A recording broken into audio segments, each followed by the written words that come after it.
esto se acabe sin más. Sé que se puede amar.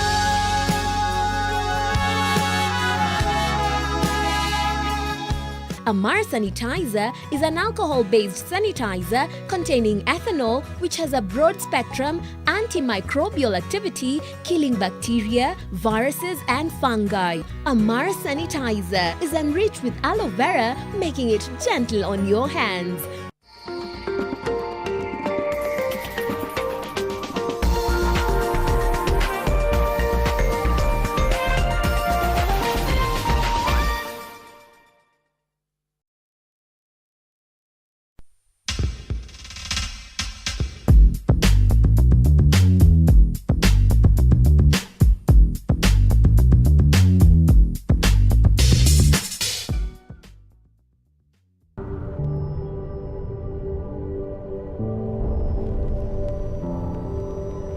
Beat sensitivity pain fast with Sensodyne Rapid Action for clinically proven relief in 60 seconds.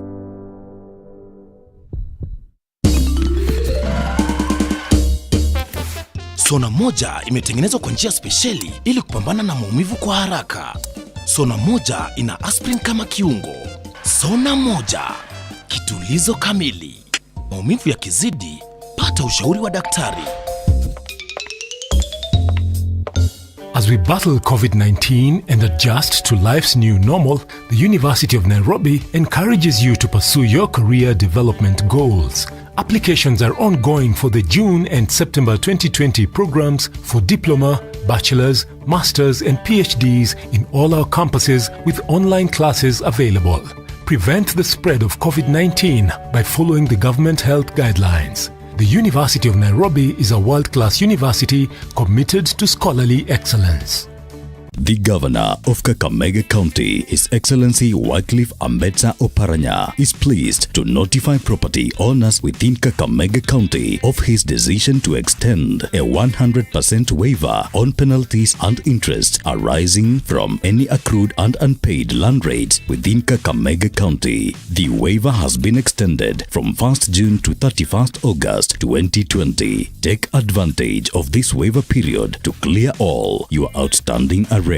Please take note that the county government will institute all necessary measures, including repossession of the property upon the end of the waiver period. For more details, visit our county revenue offices or website www.kakamega.go.ke. Kakamega County, the green jewel. Pembe Flour, your most trusted quality brand for over 3 decades, has a new look now. This new pack is available in all leading supermarkets and outlets. It's still the same flour. Great taste, so you can cook and bake all you love with Pembe Flour. Pembe yangu ni poa.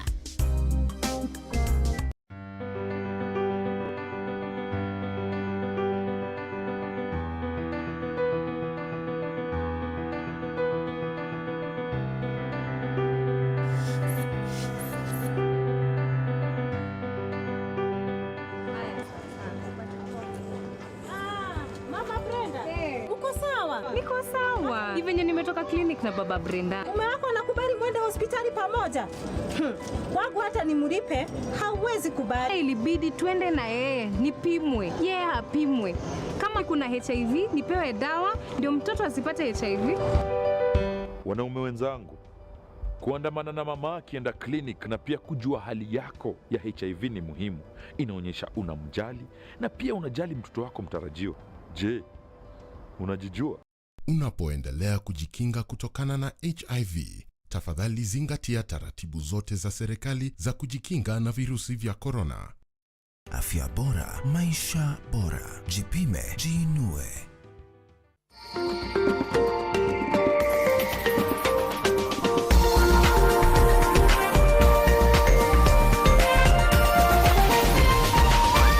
This is NTV.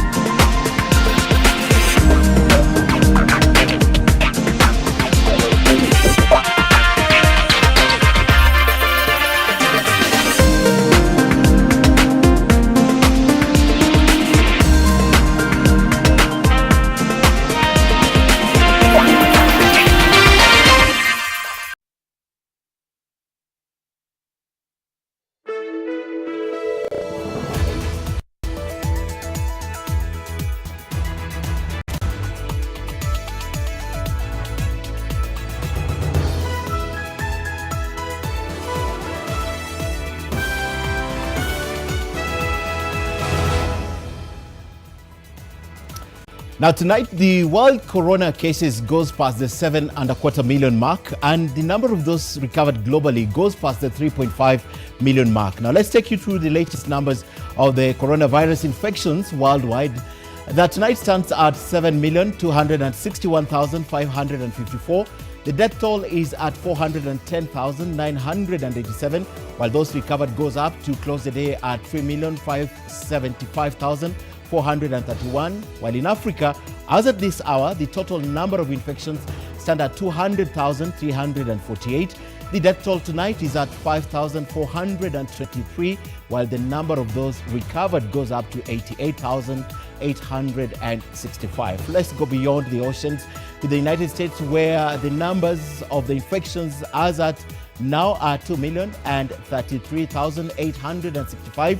The death toll in the US is at 113,482, while the recoveries are at 775,025 on the day that the WHO intimated COVID-19 asymptomatic transmissions remain an open question, and Brazil yet again registers the highest coronavirus cases or related deaths, going past the 500 mark, but down with about 300 deaths tonight. To the highlights. Tonight, this county assembly now resolves to remove Honorable Anne Mijungu from the office of the county governor of Kirinyaga. Kirinyaga Governor Anne Waiguru's fate is now in the hands of the Senate following her impeachment by the county assembly. Since the governor came into office, least that can be said about her delivery, least can be said about her service to our people, and actually today is a great day. Also tonight, Attorney General Kihara Kariuki rubbishes Chief Justice David Maraga's stinging attack of the executive. These emotive and highly charged public attacks by the Honourable the Chief Justice have now taken a decisively personal slant. Plus, virus caseload approaching the 3,000 mark, and the worst is yet to come. According to our experts, our epidemiological curve is rising sharply in many of our regions, implying that going forward, we are likely to record increasing numbers of positives.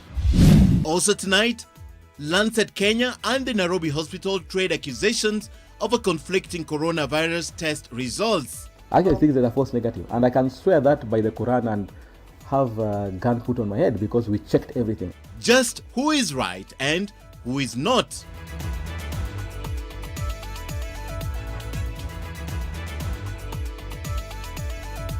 Live from the Nation Centre, this is NTV Tonight with Ken Mijungu.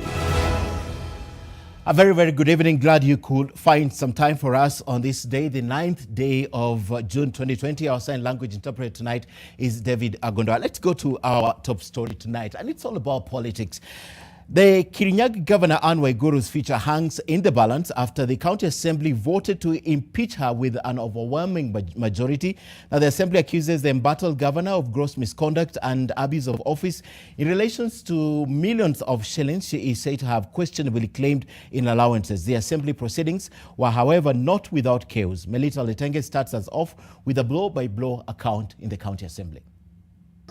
This county assembly now resolves to remove Honorable Anne Mijungu from the office of the county governor of Kirinyaga, pursuant to Article number 181(1)(a) and C of the Constitution of Kenya 2010, Section 33 of the County Governments Act of 2012, and the County Assembly Standing Order number 58. And just like that, Kirinyaga Governor Anne Waiguru's goose was cooked. 23 out of 33 members of the county assembly, a required majority, voting to impeach the first-time governor.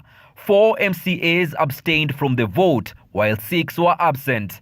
The motion tabled by Mutira Ward MCA David Wangoi accuses Governor Anne Waiguru of abuse of office by claiming travel allowances amounting to 10.6 million shillings, yet she did not travel. Others are gross violation of the law by failing to deliver annual state of the county address and establishing an irregular tender evaluation committee. When the governor oversees imprudent expenditures on the public resources, when the governor herself accrues benefits that go to her personal account, Mr. Speaker. And when we do our own perusal, our own investigation, we realize that the governor does not travel. Mr. Speaker, figures amounting to 10 million. All the members. But the debate was not without its share of push and pull. Chaos erupted as two MCAs allied to the governor, Anthony Munene and Lucy Njeri, exchanged blows with those supporting the motion. The two MCAs were lifted out of the chambers. Governor Waiguru has become a hindrance in service delivery and has time to time again had misplaced priorities. The coffee shop promised by one Mumbi Waiguru, amounting to 100 million shilling that we were promised, it will be open somewhere in New York, Mr. President, before COVID. This never happened. Governor Anne Waiguru took to her Twitter page to respond to her ouster. She termed the motion baseless, saying, and I quote, "Their intent is merely to bully me to achieve nefarious and personalized political objectives." End of quote. Early this year, President Uhuru Kenyatta, during a visit to Kirinyaga, asked the members of County Assembly to remain vigilant in oversighting the county's executive, in reference to former Kiambu Governor Ferdinand Waititu's ouster at the time. Wewe ukienda kufanya mambo hayo, ushikwe. Usianze kusema, adu akiri nyagari unetoholirwo, na ukeyana wajigana adu akiri nyagaka na wajigari wiki. Sijui hapa kama MCA wako area. Mko huko, muwe chonjo, kuwa chonjo. Unaona yale yanafanyika kwingine huko na huko na huko. Muwe chonjo kulinda mali ya Wakenya. Locals gathered outside the county assembly offices to celebrate Waiguru's impeachment. It is now up to the Senate to decide Governor Waiguru's fate, a vote for her retention or removal from office. Until then, the people of Kirinyaga have decided enough is enough. Melita Oletenges, NTV in Kirinyaga County. And as reported by Melita Oletenges, Kirinyaga Governor Anne Waiguru's fate now lies with the Senate following her impeachment by the County Assembly today. Dibala now takes us through what lies ahead in the Senate and the possibilities for the embattled governor. There is still a sliver of hope for the beleaguered Kirinyaga Governor Anne Waiguru. Now that the Assembly of Chaos has its mission accomplished, all eyes are fixated on the Senate, the House of Sobriety. I'm making a ruling, Honorable Kariuki. Anthony Waweru Gedumbi, the Speaker of the county, is expected to inform the Speaker of the Senate, Kenneth Lusaka, of the resolution of the Assembly within 2 days. Thereafter, the Speaker of the Senate is to convene a sitting within 7 days to hear the charges against the governor. The Senate may pass a resolution to appoint a committee comprising 11 members to investigate and report to the House within 10 days on whether the allegations against the governor are substantiated.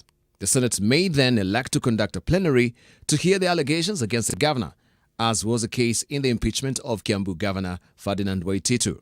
In both instances, the governor has the right to appear and defend herself during the hearing. If she appears before the whole delegation of the Senate and the majority of the members of the Senate vote against her, it will be a coup de grace for the governor as the second to be impeached after Kiambu County Governor Ferdinand Waititu. Dibal Ainer, NTV. And of course, this will not be the first battle that Anne Waiguru is fighting. Remember, from the National Youth Service accusations to the Ethics and Anti-Corruption Commission, and she was also in court with her challenger in the governorship, that is Martha Karua. This is a battle that she has won. Let's see how she takes this in the Senate.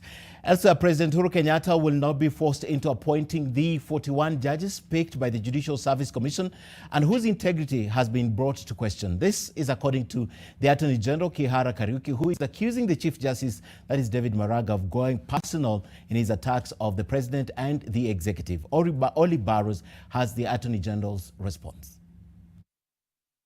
When he was nominated for the position, Attorney General Kihara Kariuki told Parliament during vetting that his priority would be to improve relations between the judiciary and executive, having served as a Court of Appeal judge.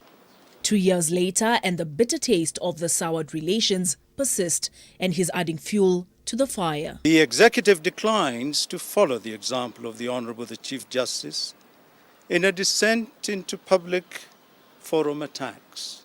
In the same breath with which he accused Maraga of taking personal aim at the president, he tore into the person of the Chief Justice, calling attention to his stability and wisdom. I will not join the raging public in discussing the overall temperate and stability of some of us called to serve. Government is a calling to public service and delivery for the benefit of the people of Kenya, not grandstanding and playing to the gallery for hero status. The people of Kenya deserve wise and effective leadership that builds synergies and prioritizes over service as opposed to self. In Bible speak, he advised the Chief Justice to first remove the log from his own eye. We invite that office to focus on reopening access to justice, eliminating the inordinately high levels of backlog of cases, and addressing the concerns of litigants over the administrative barriers that constrain their ability to be heard by the courts. The key bone of contention is the president's refusal to appoint the 41 judges picked by the Judicial Service Commission to various courts. The AG says the president will not budge. His Excellency the President will not abdicate his role as head of state and government to appoint persons with a questionable record to serve the nation in the solemn role of judge. For all his protestations that his response to the Chief Justice David Maraga was not personal, he went ahead to accuse him of grandstanding and playing to the public gallery in an effort to attain hero status. He went ahead to say that the Kenyan people deserve wise leaders. What does that say to you?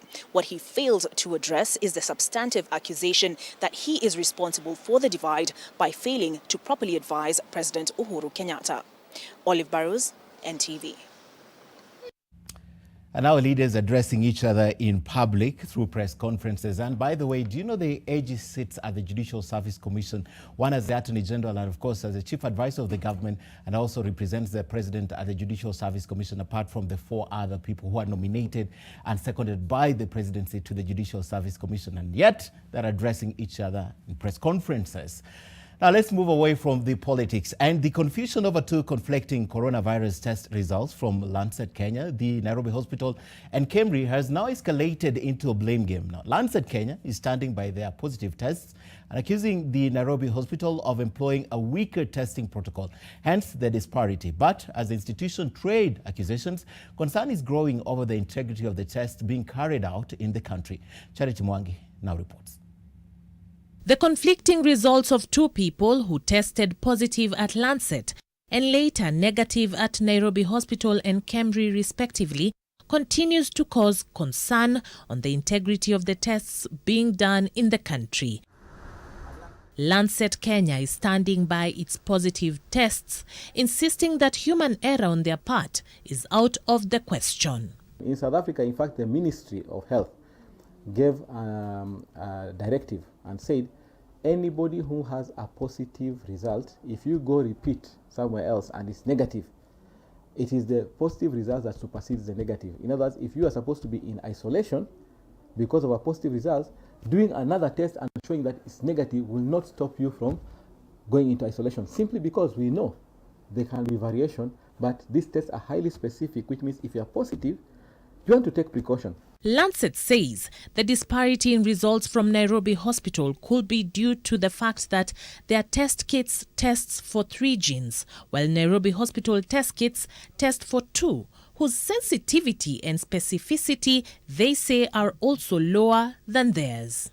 The laboratory admits that sample collection and the test kits can indeed compromise results.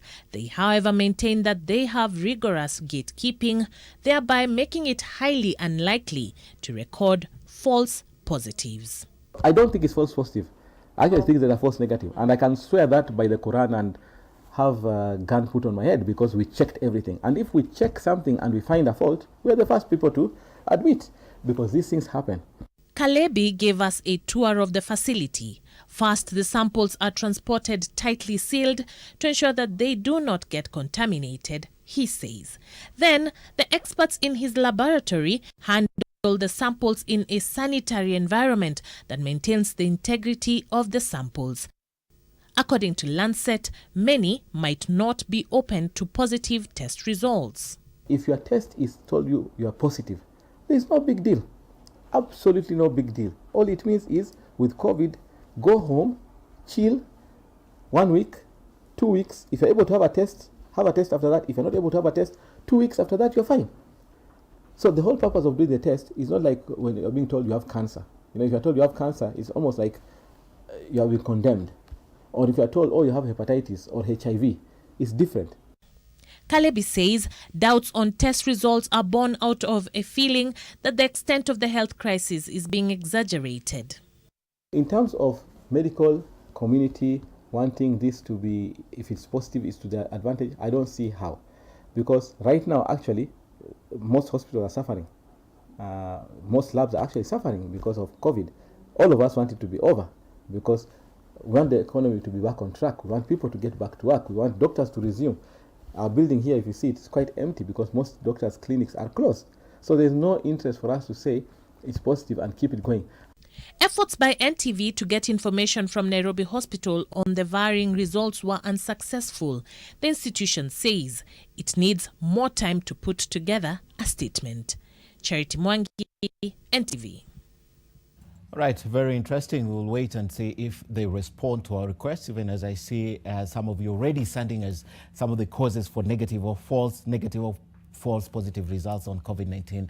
Now, brace yourself for an increased number of COVID-19 cases in the country. Now, this latest warning from the Minister of Health follows a sharp rise in the curve witnessed in many regions. Now, health experts are also waiting to gather more evidence from the WHO as to whether asymptomatic patients are able to infect other people with the virus. NTV's Seth Olali with the latest update from the Ministry of Health. Confirmed COVID-19 cases registered this month alone have tripled compared to the first 8 days of May, which recorded 225 cases. Over 900 cases have so far been recorded since the month of June started, and this trend is worrying. According to our experts, our epidemiological curve is rising sharply in many of our regions, implying that going forward, we are likely to record increasing numbers of positives and more people requiring clinical management. There is still capacity across the country, but you may have learned that a number of them, Nairobi and Mombasa, we already have been starting to feel the effect of the increasing numbers of these cases. And with the country just shy of 11 cases to hit the 3,000 mark, after 127 more cases were confirmed today, health experts are now warning against relaxing measures put in place to contain the pandemic.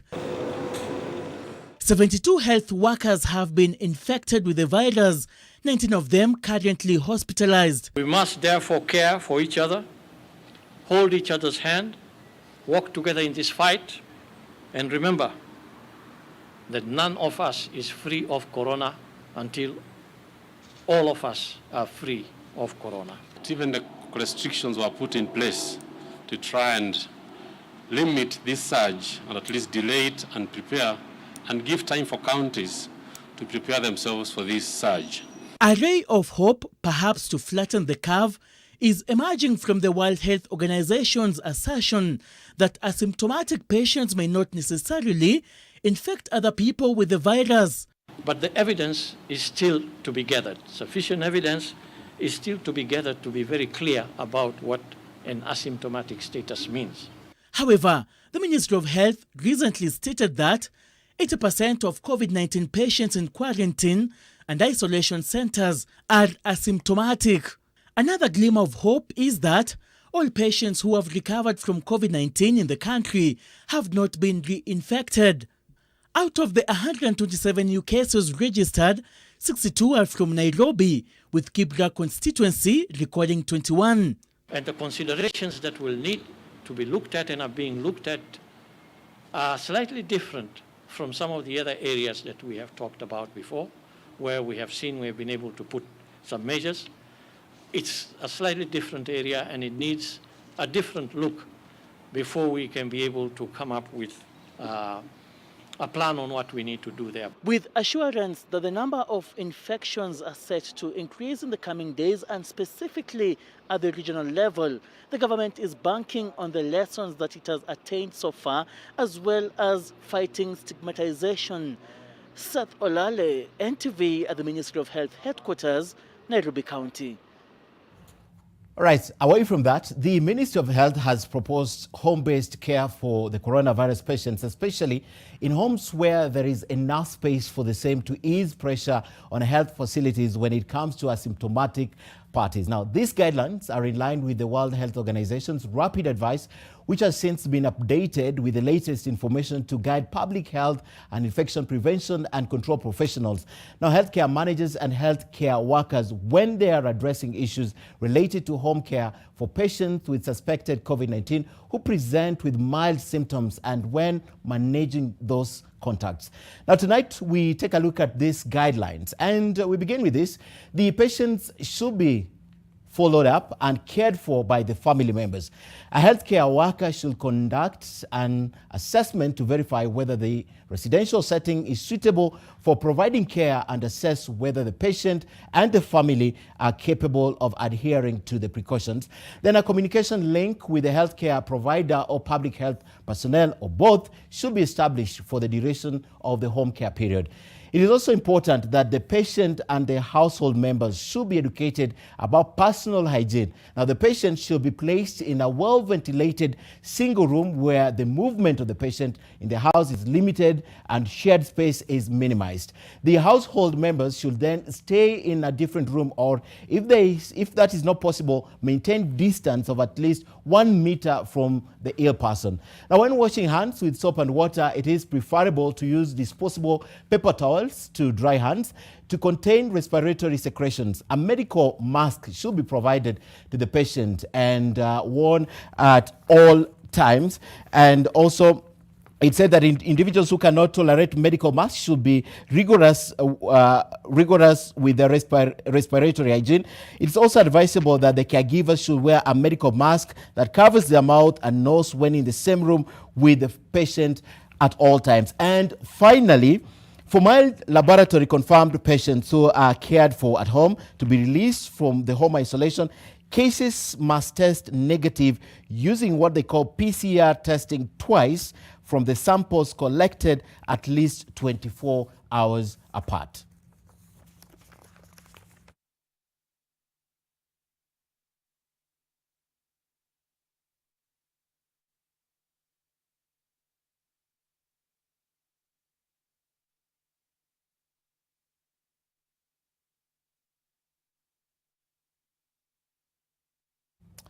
All right, those proposals are, of course, in line with what the government locally in the country is proposing also for home care, especially for the people who are exhibiting very mild symptoms. Now, detectives from the Ethics and Anti-Corruption Commission have arrested 8 officials at the Kenya Maritime Authority over tender irregularities worth about 1.8 billion shillings. Now, the Office of the Director of Public Prosecution, Nudin Haji, has recommended the prosecution of 12 on several charges under the Anti-Corruption and Economic Crimes Act. NTV's Coast reporter Kevin Mutai reports that the graft body is in pursuit of 4 officials still on the run. The chickens are coming home to roost for the 12 officials at the Kenya Maritime Authority, together with several contractors allegedly involved in the multi-billion shillings tender scandal. According to the Ethics and Anti-Corruption Commission, the Kenya Maritime Authority awarded a tender to bidders for the construction of a multi-story office complex in Baraki, Mombasa. ESCC says the tender was awarded to EPCO Builders Limited at an inflated amount of 1.8 billion shillings instead of 1.7 billion shillings, which was indicated in the tender opening committee documents. According to the detectives, another tender was also awarded to Master Power Systems Limited at a cost of 223 million shillings instead of 115 million shillings.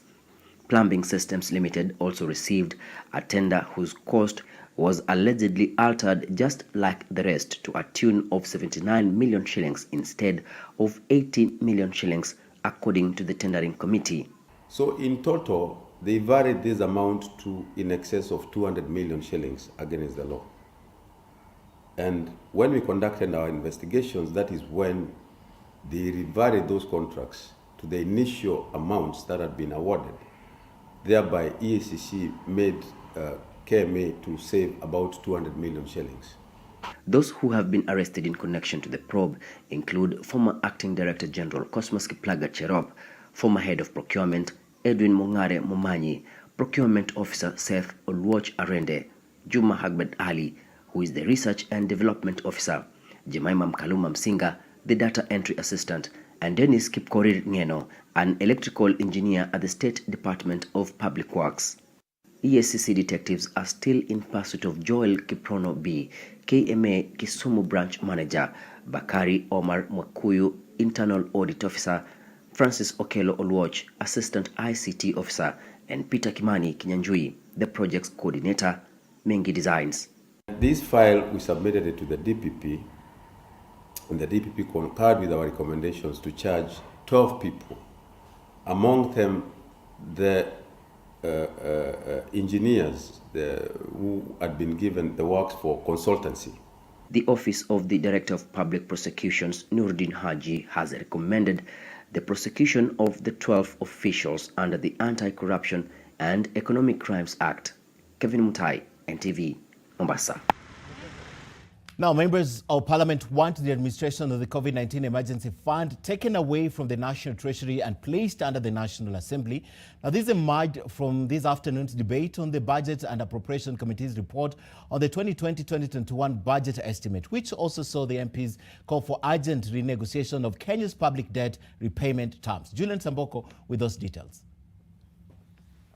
On Thursday this week, the National Treasury Cabinet Secretary is expected to table the spending plan for the period between July 2020 and June 2021, which estimates indicate stands at 3.22 trillion shillings, a marginal increase from the 3 trillion shillings budget for the current financial year. Mr. Speaker.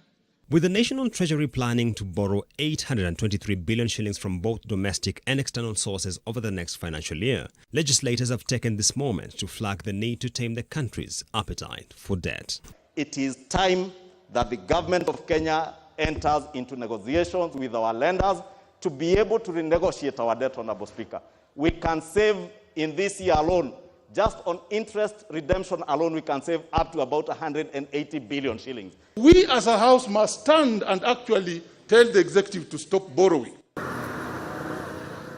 The legislators also delved into the committee's proposal to have arrears by state entities criminalized, with the section of MPs calling for considerable caution before adopting such a provision. We cannot say that a public officer must pay pending bills at the peril of going to jail, without adding that that public officer must ascertain the legitimacy of that bill. Members of Parliament have also called upon the government to consider alternative means of raising revenue, given the 172 billion shillings which will be foregone in tax revenue due to VAT and pay-as-you-earn relief measures extended in light of the adverse effects of the COVID-19 pandemic. How much can we raise by the government selling part of its stake, for example, in Safaricom?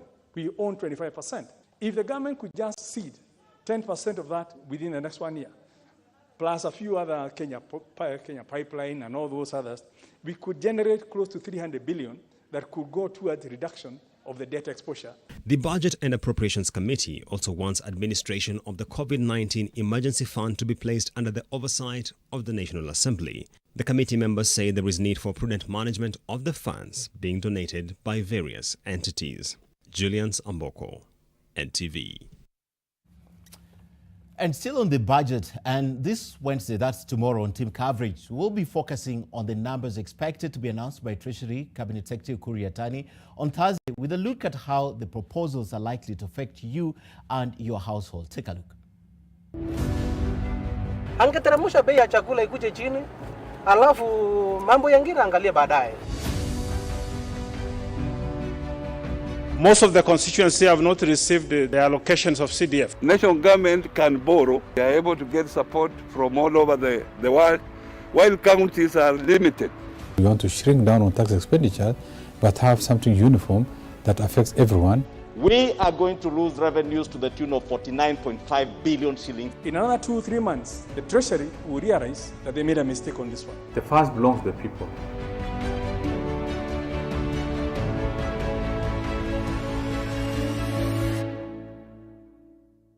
Right, the team coverage is tomorrow. And of course, join us tomorrow night and on Thursday for the wall-to-wall coverage of this year's budget speech tabling in the National Assembly. Time now for a short break, about 27 minutes past the top of the hour, but we still have a lot more for you on NTV tonight, so stay with us.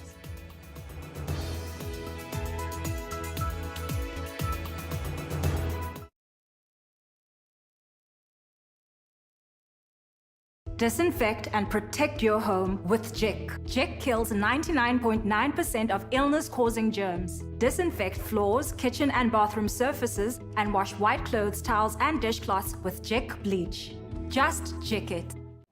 John suffers from indigestion. His twin James suffers from heartburn. Sometimes it's the other way around or both. That's why they use Gaviscon Double Action. It soothes within 3 minutes and lasts up to 4 hours. For double relief from heartburn and indigestion, Gaviscon Double Action. If symptoms persist, seek medical advice. For a better tomorrow, don't forget to do the 1, 2, 3 with Colgate every night.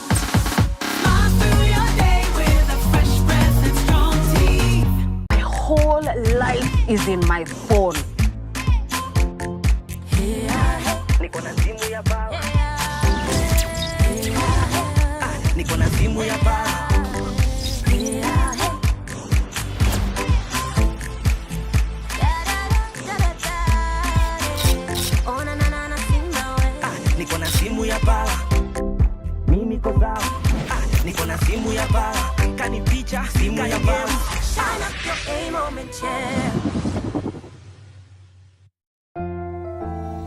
We all are looking for products to protect ourselves from viruses, but not all products protect us. Did you know that using Dettol soap and water protects against viruses? Many viruses are surrounded by an envelope with receptors that enable them to enter a human cell and cause infection. Dettol soap destroys the outer layer of the virus and effectively removes it. Protect your family from the spread of viruses with Dettol. Dettol cleans and is now tested and proven to be effective against COVID-19 virus. This has been Medivax for Dettol. The Kenya Film Commission is glad to announce that the 3rd edition of My Kenya, My Story mobile phone film competition received over 250 submissions. The call for submissions closed on the 3rd of June 2020. From the submissions, 20 top films will be shortlisted for public voting. You are encouraged to watch and vote for your favorite short film, which will be done by the Kenya Film Commission YouTube platform. The winner of Best Short Film will walk away with 200,000 shillings, while the first and second runners-up will receive 150,000 shillings and 100,000 shillings respectively. Voting runs from the 16th of June 2020 through to the 26th of June 2020. The winners will be announced on the 30th of June 2020. Kenya Film Commission. Film Kenya. Capture Africa. The Three Sides of Anna. I know you, Marcelo. I don't know what you're up to, but it's nothing good at all. But Marcelo's just confessed that he loves me. That's not true, because he erased his tattoo, Ana Leticia. He said he did it because he doesn't feel anything for you. I like Ramiro so much. That gives you every right to come between two people who love each other. The Three Sides of Anna. What comes to your mind when you think of the perfect home for your family? Victory Gardens offers exactly that and much more. Call us today on 0790 300 300 or visit www.optivan.co.ke.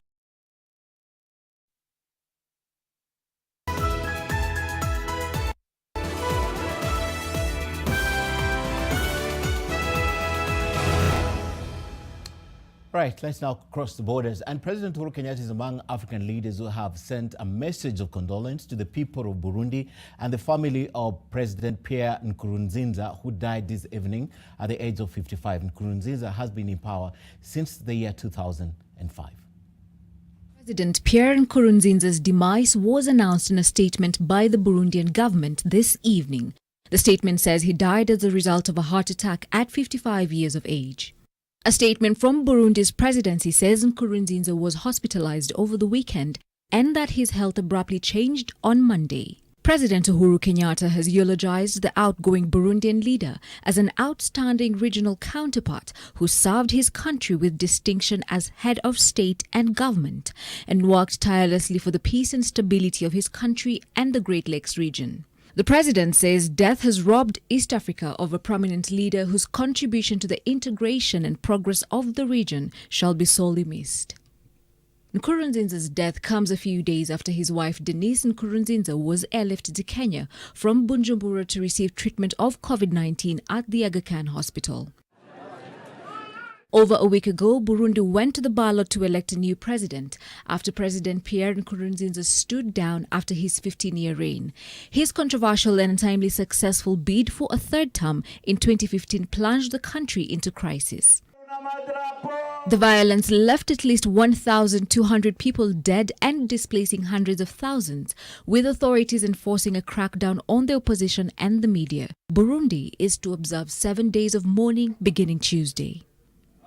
Helen Aura, NTV.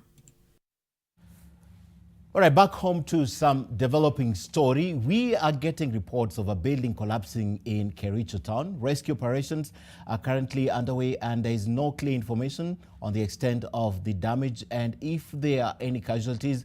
And these are the pictures of what's happening in Kericho we are receiving from our team, showing authorities carrying out recovery operations.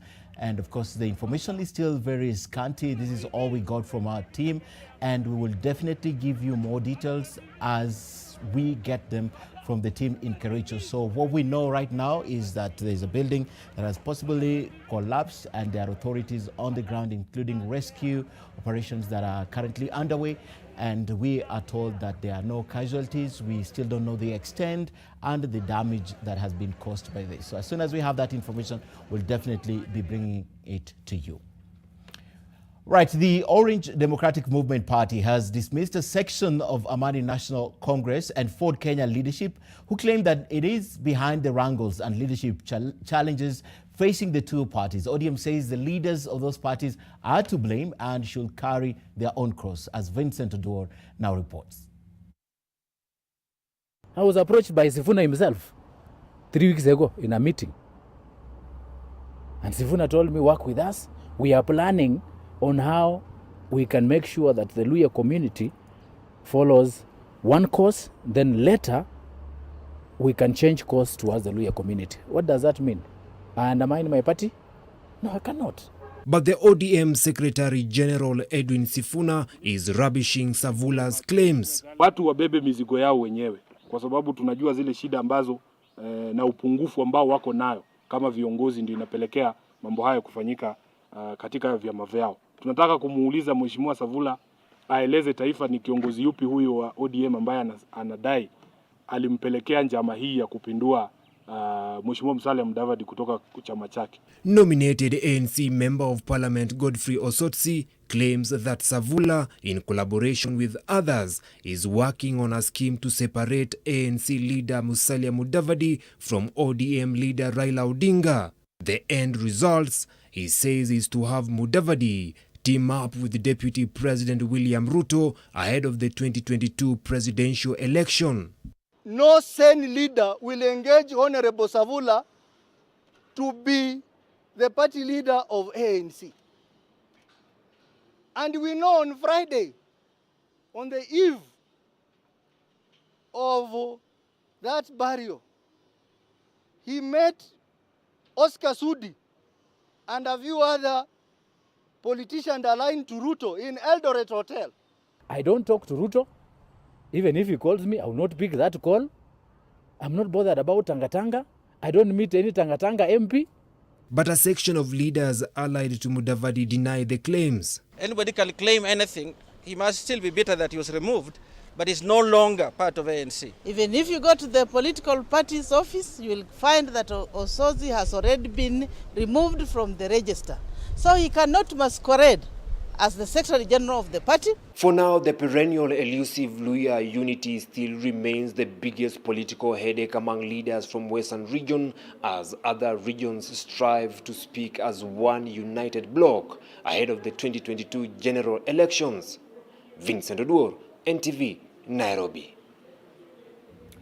Of course, I know you've been wondering where the locust went to. The Food and Agriculture Organization now says that the Turkana County is now the epicenter of the desert locust.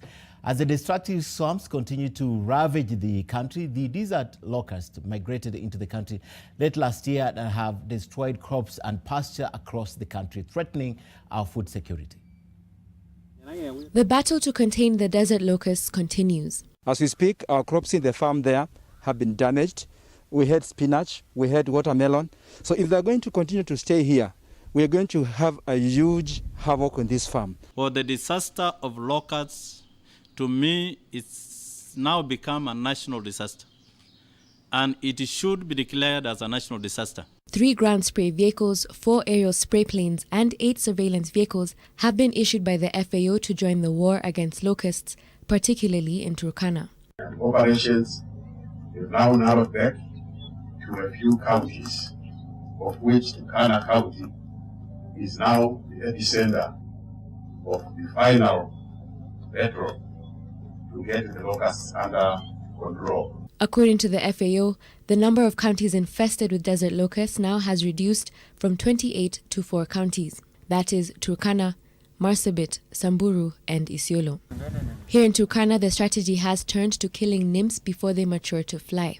We shall attack it from the ground, we shall attack it from the air, and completely finish it. Turkana South is the most affected, followed by Turkana West, Turkana Central, and Loima sub-counties. Anita Nkonge, NTV. Well, the rising number of gender-based violence and sexual offences is posing a significant concern during this COVID-19 pandemic.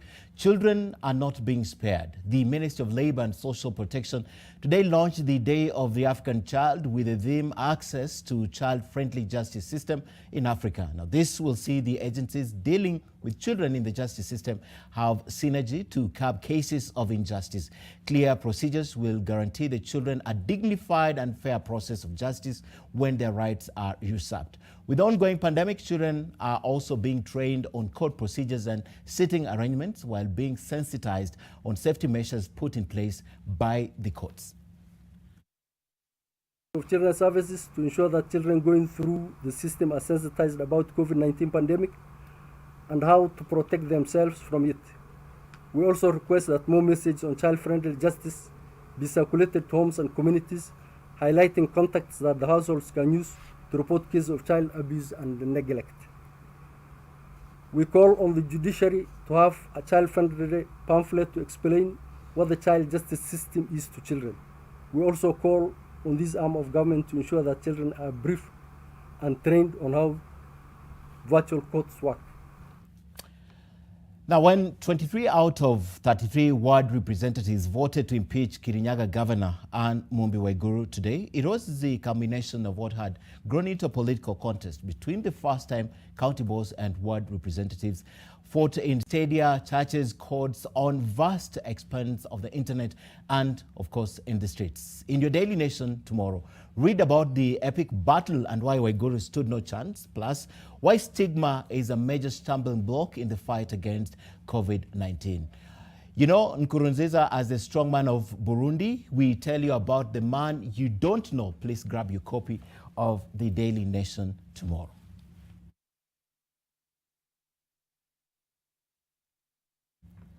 Well, that's news worth reading for tomorrow. So grab your copy, which you know they'll be out by midnight today. Time now for another break, but we'll be right back. We still have business.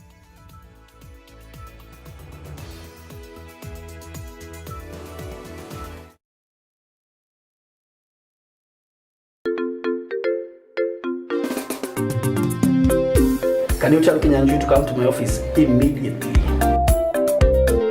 Good morning. Good morning. Mimi sipendi unapanguza floor. Hiyo dust uache hapa kwa meza. Clean up.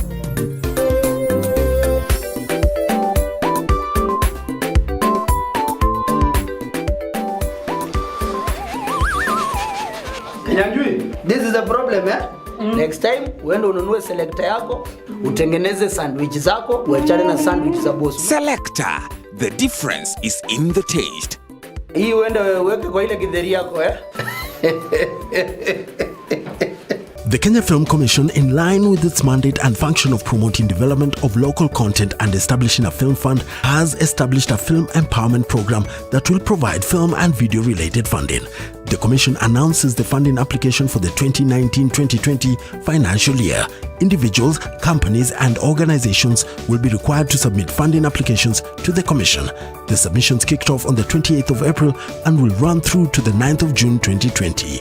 To register, visit www.kenyafilmcommission.com. Kenya Film Commission. Film Kenya. Capture Africa.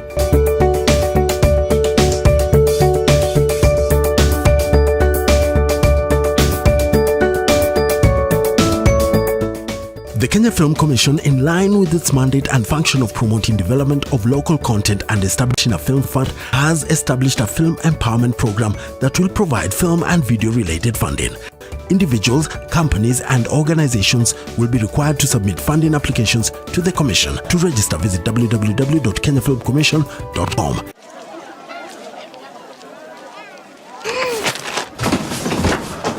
Do your gums hurt? Yeah. Does your toothpaste contain sage, eucalyptus, myrrh, chamomile? All that in one toothpaste? Yes, try Colgate Herbal. Colgate Herbal contains nature's best herbs and Colgate's fluoride technology to give you strong teeth and healthy gums. Ah, Colgate Herbal. Let's go. Colgate Herbal for strong teeth and healthy gums naturally. On the 12th of June, The Edge magazine will be published with a focus on sustainable and livable cities. Get your copy and find out more about the role of reliable energy and water supply for life, jobs and businesses. To advertise in The Edge, contact Alex on 0723 22 3266 or email awkamau@ke.nationmedia.com. The Edge, proudly brought to you by the Business Daily. Business Daily. More possibilities.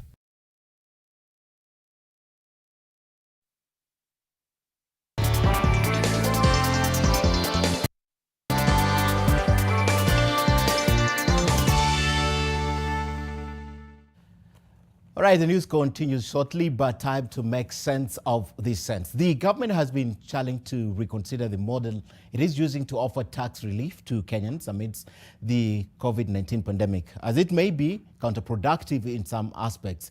Now, the challenge comes a month after President Uhuru Kenyatta introduced a raft of tax measures aimed at shielding citizens from the adverse economic effects of the pandemic, as Kenyans tightened their belts as a result of the reduced income and, in some instances, massive layoffs. The government is also being urged to practice austerity by cutting down on recurrent expenditure. Don't give with a right hand and take with a left hand. They need to remove that particular issue of removing the capital deductions and disallowable deductions. The other particular one for VAT, give a VAT reduction with a clean heart. Ensure the items which you included that were zero rated, they are now taxable, or they were zero rated, now they are exempt. Reduce them, remove them from the tax law, so that you give a real tax relief on that particular matter. Number two is reduction of wastage and the issue of governance. Something must give. The government is not going to meet their recurrent expenditure, and the first culprit should be employees who basically are not fully utilized, because this is a capitalistic kind of economy. You cannot basically stay at home and expect to be paid. That's number one. Now, the Kenya Copyright Board and the Directorate of Criminal Investigations have arrested the kingpin of a group that has been illegally distributing local dailies in PDF form. Following lengthy investigations, the officers arrested John Oganga Munyai, a 30-year-old IT graduate. Oganga was presented to court this morning and was remanded in custody until next week on Monday, when he will be charged. He faces charges of infringement of copyright by way of illegal distribution and offering copyright works for sale without the owner's authority. He also faces an additional charge of circumventing technological protection measures. Kikobo and the DCI are hot in pursuit of other suspects.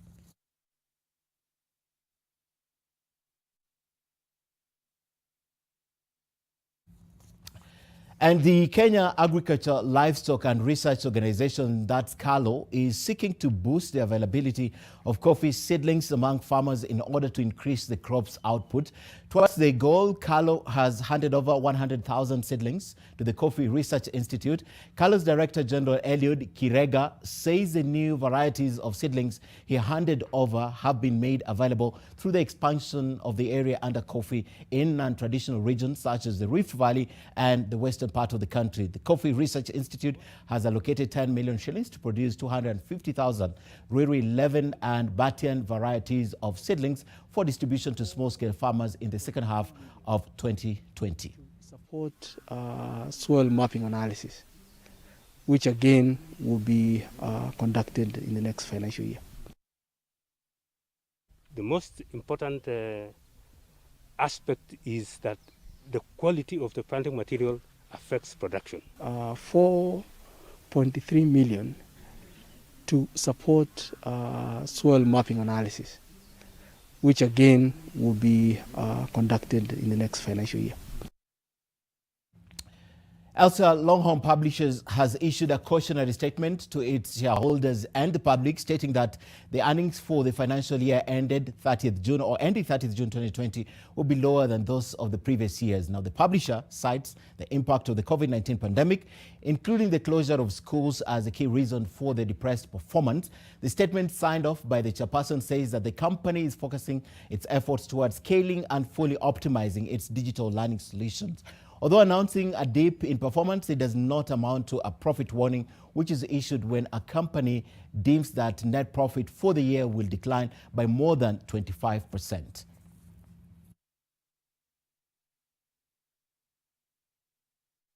Actually, is most companies doing that, giving the warnings or cautionary warnings quite early.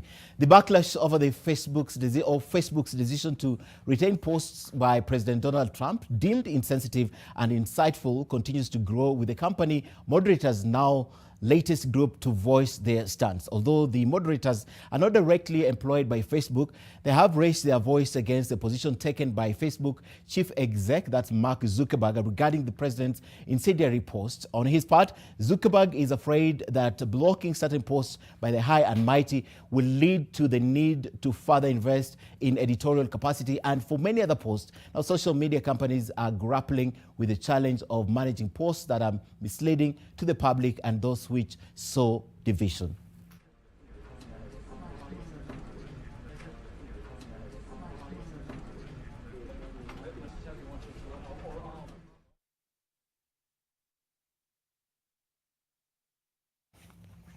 And that's business.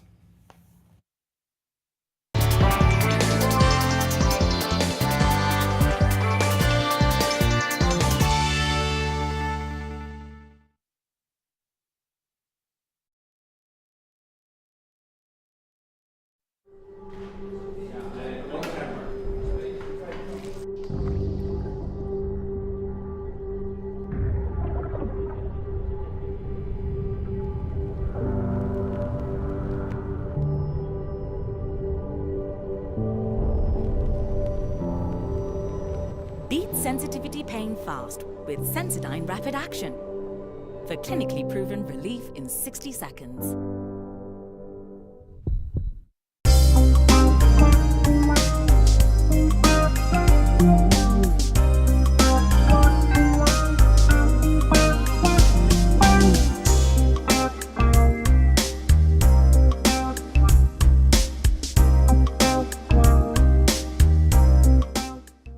This new pack is available in all leading supermarkets and outlets. It's still the same flour. Pembe yangu ni poa. Explorers of the night, wale wase wa kuhustle usiku, kustreama movies, music mix diehards, and gaming fanatics. We've heard you. It is now your time to fly your flag high. Do what you love, mpaka che na Telkom. Join Usiku Sako with Telkom night bundles that allow you rule the night at prices you love. Join our tribe, Usiku Sako Squad. Just dial *544# from your Telkom line and select the night bundle of your dreams. You are the legend the night needs.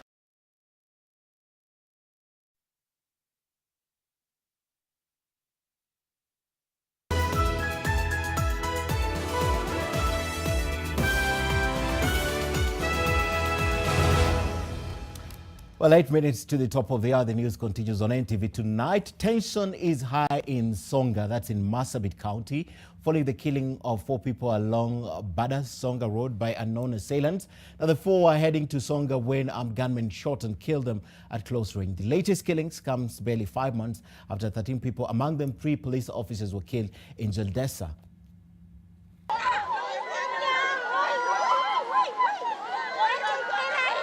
The attackers who killed the 4 young men and a girl in Songa village are yet to be arrested. Residents have voiced their frustration over the slow security response. Wale waliua watoto wetu hawajauawa wale hata mbali, waliuawa ndani ya Manyata. Na acha niambie Rendile, hawa vijana wetu wana waliuawa, hakuuawa kwa barabara hata mbali, katikati ni ndani ya Manyata. The calmness in this village is slowly fading away as deadly attacks in the recent past seems to get out of hand. The 4 were buried in a mass grave as police watched from distance. Communities living here have enjoyed peace for the last 3 years, and whenever tribal flare-ups erupted, the local leaders always found a way of working things out. But now, they accuse the police of laxity in responding to their distress calls. In fact, I'm asking the entire administration of Marsabit County to be transferred and let us have a fresh team here, because they have all been compromised. Yeah. We demand the CS, Internal Security, Mr. Matiangi. We demand the police commissioner to come to Marsabit. Otherwise, mahali ambayo tumefika, maneno kusungumuza haisaidii sisi. Hata tukuzungumza hapa kwa siku 5 haisaidii sisi. In less than a week, 5 more people have been killed in separate incidents following tribal skirmishes along Marsabit-Wajir border and Saku North Horr border. Mamo Ali, NTV, Marsabit. Away from Marsabit, let's once again cross the border, and Tanzania's main opposition party today said its chairperson had been hospitalized after being beaten up in a political motivated, in quotes, attackers. Police say they will investigate the assault. Unknown assailants ambushed Freeman Mbowe as he returned home late Monday in the capital of Dodoma and rushed to the hospital with injuries moments later. A high-profile critic of strongman President John Magufuli, Mbowe has repeatedly accused the government of covering up the extent of Tanzania's coronavirus outbreak and failing to take the pandemic seriously. Mbowe in May asked Tanzanian lawmakers to stop attending parliament sessions and isolate themselves after 3 MPs died of unknown causes. Tanzania stopped updating information about its cases back in April. Si tukio la kawaida kama watu wanamshambulia mtu huku akimwambia wewe unaisumbua sana serikali, tuone utafanyaje kampeni. Katika hatua ya sasa, eneo lililoathirika zaidi ni mguu wake wa kulia, lakini kwa sababu ameshambuliwa maeneo mbalimbali ya mwili, bado uchunguzi unaendelea. All right, further field, and this is a story that you've been following up for at least a week and a half. George Floyd's funeral service is currently still underway at the Fountain of Praise Church that's in Houston, just over 2 weeks after his death at the hands of Minneapolis police set off worldwide protests. Now, flowers were piled high outside the entrance of the church, attended by part of his family. Some 500 guests were also in attendance at the funeral. Many made the sign of the cross as they approached the open casket to say a last goodbye, while others took a knee or bowed their heads in silent prayers for a man who has become emblematic of America's latest reckoning with racial injustice. Retired boxing champ, that's Floyd Mayweather, generously offered to cover the funeral expenses, and the family accepted. Floyd is expected to be buried at the Houston Memorial Garden, that's in Pearland.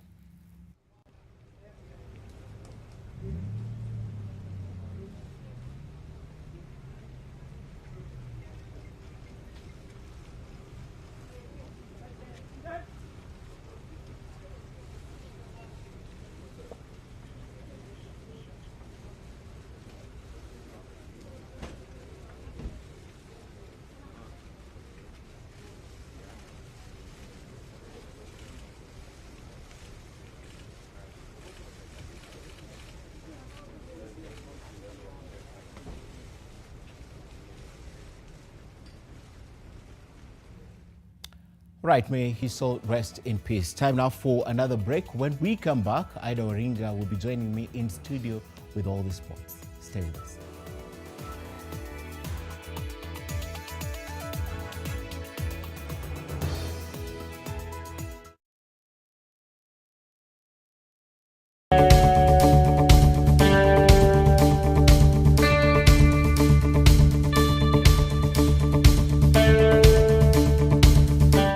Applications are ongoing for the June and September 2020 programs for diploma, bachelor's, master's and PhDs in all our campuses with online classes available. Prevent the spread of COVID-19 by following the government health guidelines. The University of Nairobi is a world-class university committed to scholarly excellence.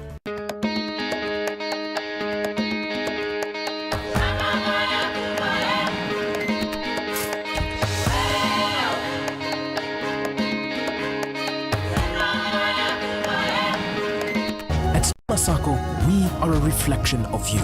We are a stable, financially sound institution providing tailor-made services to add value to your life, time and money.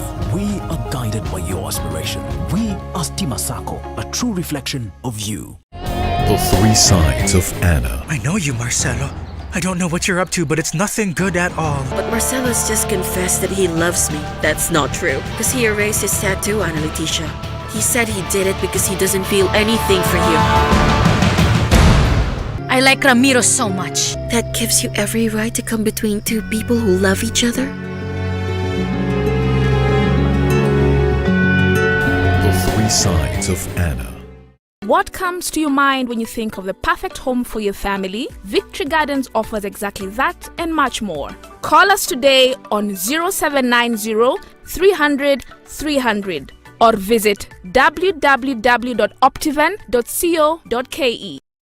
On the 12th of June, The Edge magazine will be published with a focus on sustainable and livable cities. Get your copy and find out more about the role of reliable energy and water supply for life, jobs and businesses. To advertise in The Edge, contact Alex on 0723 22 3266 or email awkamau@ke.nationmedia.com. The Edge, proudly brought to you by the Business Daily. Business Daily. More possibilities.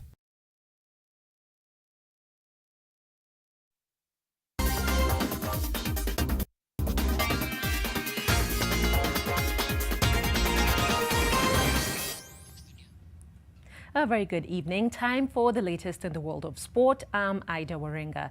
And effects of the COVID-19 pandemic on sport have elicited different reactions from the different East African community governments.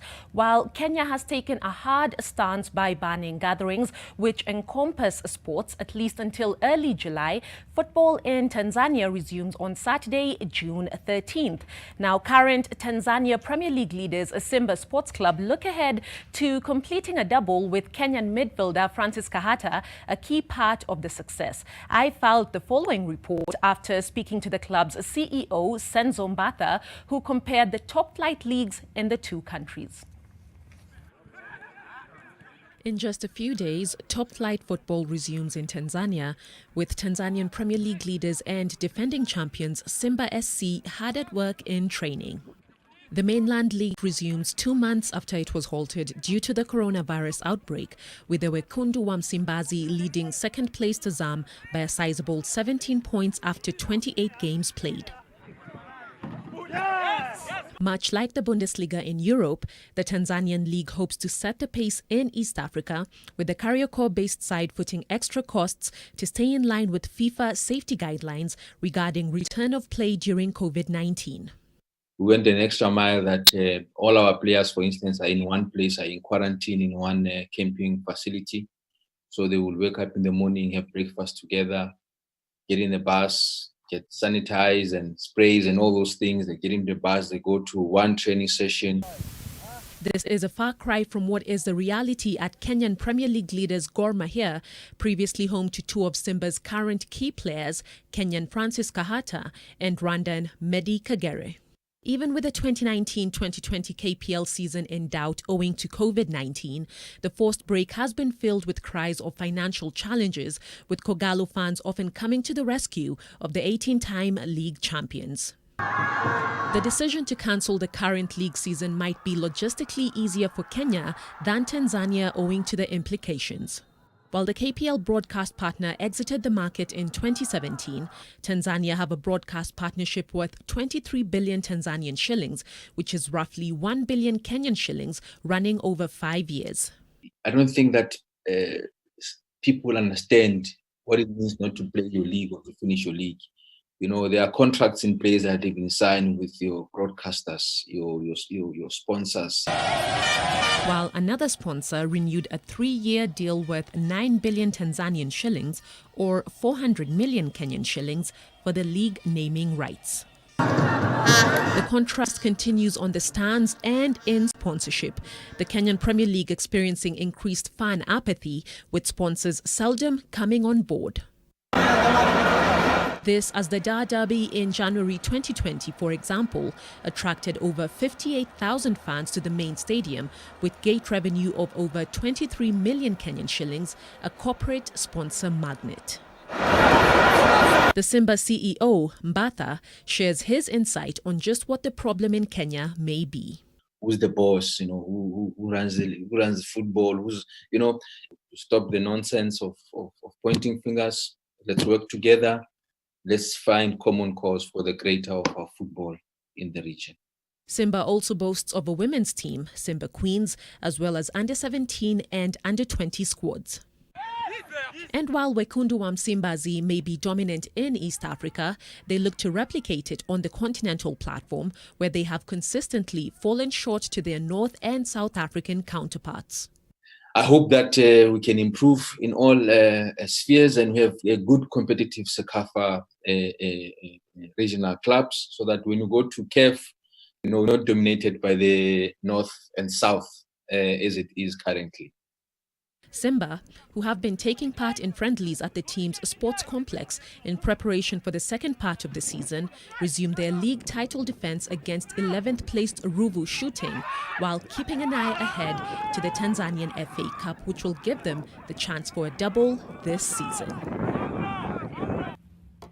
Are lots of lessons to borrow from the Tanzanian Premier League. Another interesting thing is that football will be back with fans, albeit there will be much exercise, I do think, over social distancing rules. And of course, a lot of people will try to be careful. Well, let's move on. The Impossible Games will give athletics fans a taste of much missed action, with world and European 1500 meters champions from Kenya and Norway coming head to head, albeit virtually, on Thursday night. World champion Timothy Cheruiyot and Elijah Manengoe, the 2017 World 1500 meters champion, will line up in the 2000 meters contest at Nyayo Stadium, while the Ingebrigtsen brothers, Henrik, Philip and Jacob, will test their mettle inside the Bislett Stadium in Oslo, Norway. Now, the clash will kick off at 9:40 p.m. Kenyan time.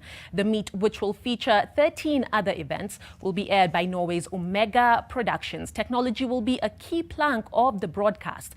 Virtual racing has become the norm, and world marathon record holder Eliud Kipchoge, who took part in a virtual marathon this past weekend, has weighed in on the Impossible Games. The same, all the very best. Sport is what actually brings a life into human beings. I want to wish them all the best, that they should race well and race as one also. Virtual race was not really slow, but I can say it was good. We enjoyed, because together we ran as one. We were running. My teammates were in Brazil, and we ran together on Sunday morning. Well, definitely looking forward to Thursday. Let's cross borders, where England and Manchester City forward Raheem Sterling has added his voice to the ongoing protests on race, globally triggered by the death of American George Floyd that was on 25th May in Minneapolis at the hands of the police. Now, speaking on the BBC's Newsnight program, the 25-year-old said that the protests are a great starting point to make voices to be heard, but just protesting alone, however, was not going to make a change in the country. Now, for Sterling, progress in the fight against racism, more so in football, will only come when more black players become managers. Sterling gave an example of Frank Lampard and Steven Gerrard landing top jobs, while ex-England teammates Sol Campbell and Ashley Cole are forced to start at the very bottom. Disease right now is the racism that we're fighting. I think this right now at this is the most important thing at this moment in time, because this is something that's been happening for years and years, and just like the pandemic, we want to find a solution to stop it, and at the same time this is what all these protesters are doing. They're trying to find, you know, a solution and a way to stop the injustice that they're seeing, and they're fighting for their cause. And I think this is, you know, as long as they're doing it peacefully and, you know, safely, and not, you know, hurting anybody or any store or breaking into any stores, I think, you know, they continue to protest in this peaceful way. Couldn't agree more. Much more sport tomorrow. Enjoy your evening. Right, thanks, Ida, for all the sports. Thanks to David Agondoa for all the work in sign language interpretation tonight. And remember, tomorrow is the team coverage Wednesday, and it's all about the facts and it's all about the figures ahead of the budget reading or tabling statement on Thursday. My name is Ken Mijungu. Thanks so much for watching NTV tonight. Let's do this again tomorrow. Have a good night.